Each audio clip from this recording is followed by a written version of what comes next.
चलिए तो नमस्कार दोस्तों, स्वागत है आपका स्मार्ट स्टडी यूट्यूब चैनल पे। आज की इस वीडियो में हम आपके 16 दिसंबर के जितने भी क्वेश्चन पूछे गए हैं आपके एग्जाम में आरआरबी जेई के सभी को देखेंगे, है ना। फर्स्ट शिफ्ट, सेकंड शिफ्ट के और थर्ड शिफ्ट के सभी क्वेश्चन को देखेंगे। वीडियो को शुरू से लेकर लास्ट तक जरूर देखना। इसमें एक्स्ट्रा फैक्ट भी बताऊंगा आपको कि किस प्रकार से और क्वेश्चन बन सकते हैं। तो चलिए शुरू करते हैं।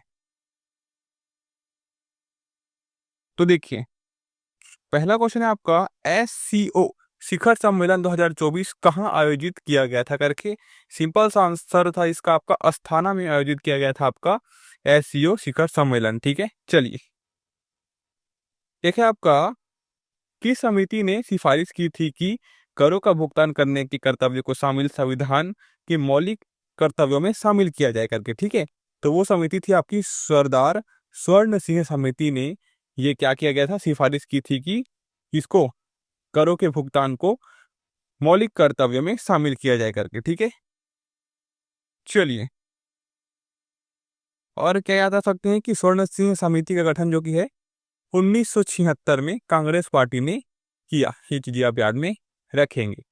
ठीक है, चलिए देखिए आपका, भारतीय संविधान का कौन सा अनुच्छेद भाषण अल्पसंख्यकों के लिए विशेष अधिकारी प्रदान करता है करके याद में रखेंगे। अनुच्छेद जो कि 350 बी है, वही आपका क्या करता है, अल्पसंख्यकों के लिए क्या करता है, अधिकार प्रदान करता है, विशेष अधिकार। ठीक है, चलिए देखिए आपका, बिहार को बौद्ध धर्म में क्या कहा जाता है करके। तो बिहार को विहार कहा जाता है आपके बौद्ध धर्म में, याद में रखेंगे। ठीक है, चलिए देखिए आपका, मोलासेस बेसिन किस राज्य में पाया जाता है करके याद रखेंगे। मिजोरम राज्य में पाया जाता है आपका, है ना। इसे सीरा बेसिन के नाम से भी जाना जाता है, याद में रखेंगे। और यह असंगठित जमाओं से बना है ना, असंगठित जमाओं से बना है। इसके पहाड़ी भूगोल में कई अंतरीप बेसिन है जो पहाड़ों के समानांतर चलने वाली घाटी प्रकार की अवसाद है। तो ये कहाँ पाई जाती है बोला गया, तो याद रखेंगे मिजोरम में पाई जाती है। ठीक है, चलिए देखिए आपका, शुद्ध जल का पीएच मान क्या होता है पूछ लिया गया था। याद रखेंगे, शुद्ध जल का जो पीएच मान होता है वो होता है आपका 7 होता है। ठीक है, यह मान तटस्थ होता है, यानी ना तो अम्लीय होता है और ना तो क्या होता है, ये क्षारीय होता है। ठीक है, और क्या बोल सकते हैं, पीएच मान जो कि है, किसी विलयन की अम्लता या क्षारीयता को मापता है ये पीएच मान जो कि है। और पीएच मान जो कि 0 से 14 तक होता है। ठीक है, और यहाँ पर शुद्ध जल का पीएच मान की बात करेंगे तो 7 तक होता है, याद में रखेंगे। ठीक है, चलिए देखिए आपका, अनुच्छेद 21 का संबंध किससे है पूछा गया, याद रखेंगे। तो अनुच्छेद 21 का संबंध जो कि है जीवन और व्यक्तिगत स्वतंत्रता के अधिकार से संबंधित है आपका, या फिर जुड़ा हुआ है आपका अनुच्छेद 21 जो कि है। ठीक है, चलिए देखिए आपका, सबसे अधिक सक्रिय तत्व कौन सा है करके याद में रखेंगे। सबसे अधिक तो सक्रिय तत्व है वो है आपका फ्लोरीन। बहुत पूछा जाता है आपके एग्जाम में कि सबसे अधिक सक्रिय तत्व की बात करेंगे तो याद रहेगा आपको फ्लोरीन। ठीक है, चलिए एक है आपका, आईपीएल का 17वां सीजन जो कि है वो किसके बीच खेला गया बोल दिया गया, फिर किसने जीता बोल दिया गया। याद रखेंगे, कोलकाता नाइट राइडर ने जीता।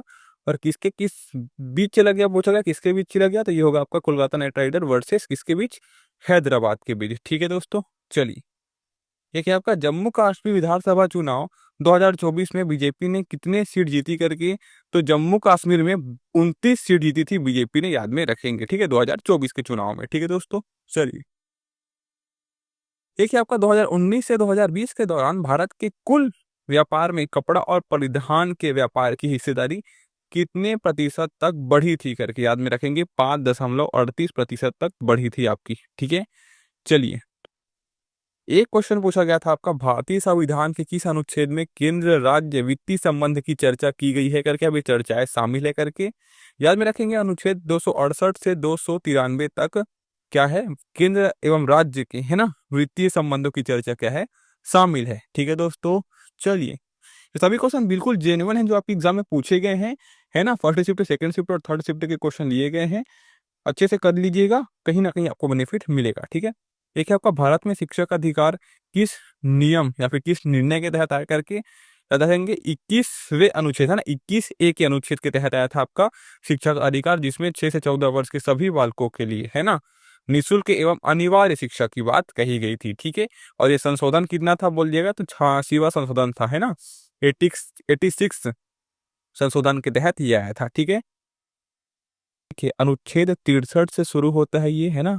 और अनुच्छेद कितने तक चलेगा, अनुच्छेद 63 से 73 तक टोटल चलता है, लेकिन हम 66 तक की बात करते हैं जिसमें मेन चीजें दी गई है, ठीक है। तो अनुच्छेद 63 में बोला गया है कि इस अनुच्छेद में कहा गया है कि भारत में एक क्या होगा, उपराष्ट्रपति होगा, ठीक है। अब वहीं पे अनुच्छेद 64 की बात करें तो इस अनुच्छेद में प्रावधान है कि उपराष्ट्रपति को राज्यसभा का सदस्य होना चाहिए और उसका पदेन सभापति होना चाहिए। तो ठीक है, याद रखेंगे पदेन सभापति की बात अनुच्छेद 64 में किया गया है, ठीक है। अब बात करते हैं अनुच्छेद 66 की। तो अनुच्छेद 66 में आपके इस अनुच्छेद में उपराष्ट्रपति के चुनाव का तरीका बताया गया है। उपराष्ट्रपति का चुनाव संसद के दोनों सदनों के सदस्यों द्वारा संयुक्त बैठक में अनुपातिक प्रतिनिधि पद्धति के जरिए किया जाता है, ठीक है। तो इसमें क्या बताया गया है आपका कि उपराष्ट्रपति का चुनाव कैसे होता है, ठीक है, अनुच्छेद 66 में, ठीक है। अब देखिए अनुच्छेद 63 से लेकर 73 तक इन अनुच्छेदों में उपराष्ट्रपति की योग्यता, चुनाव और पद से हटाने से संबंधित जानकारी दी गई है, ठीक है। तो याद में रखेंगे। चलिए एक क्वेश्चन है आपका, ताज महोत्सव किस राज्य में मनाया जाता है करके, ठीक है। याद रखेंगे जहां ताजमहल होगा वहीं हम ताज महोत्सव मनाएंगे, यानी कि उत्तर प्रदेश के आगरा में हम क्या मनाते हैं, ताज महोत्सव मनाते हैं, ठीक है। एक पूछा गया था आपका साल 2024 पेरिस पैरालंपिक में, है ना, पेरिस पैरालंपिक में भारत की तरफ से गोल्ड मेडल किसने जीता करके, याद रखेंगे नवदीप सिंह, ठीक है। नवदीप सिंह का आंसर आपका सही होगा। एक है आपका 2024 में सतत विकास लक्ष्य रिपोर्ट किस विभाग ने जारी की ऐसे करके, तो याद रखेंगे संयुक्त राष्ट्र आर्थिक एवं सामाजिक मामलों का विभाग, है ना, DESA ने साल 2024 के लिए सतत विकास लक्ष्य रिपोर्ट जारी की थी, है ना। इस रिपोर्ट में सतत विकास के लिए 2030 एजेंड की प्रगति की समीक्षा की गई है। साथ ही हर लक्ष्य और उससे जुड़े लक्ष्यों पर प्रगति का अनुमान भी लगाया गया है कि इसमें सतत विकास लक्ष्य रिपोर्ट में, ठीक है। चलिए एक पूछ लिया गया था अम्ल का पीएच मान संबंधी क्वेश्चन, याद रखेंगे अम्ल का पीएच मान 7 से कम होता है, ठीक है। तो जर्नल आइडिया के लिए आप इसको याद रखेंगे, ऐसे संबंधी क्वेश्चन आपके एग्जाम में भी पूछे गए थे, ठीक है। एक है आपका वित्त आयोग के केंद्रीय राज्य संबंध के लिए कौन सा लेख है करके, तो अनुच्छेद 275 जो की है वित्त आयोग के केंद्रीय राज्य संबंध से है, ठीक है, अनुच्छेद 275, ठीक है। देखिए आपका मौलिक कर्तव्यों का भुगतान करों से संबंधित कौन सी समिति है करके पूछा गया था आपके एग्जाम में, याद रखेंगे स्वर्ण सिंह समिति का नाम आएगा आपका मौलिक कर्तव्यों का भुगतान करों से संबंधित समिति में, ठीक है।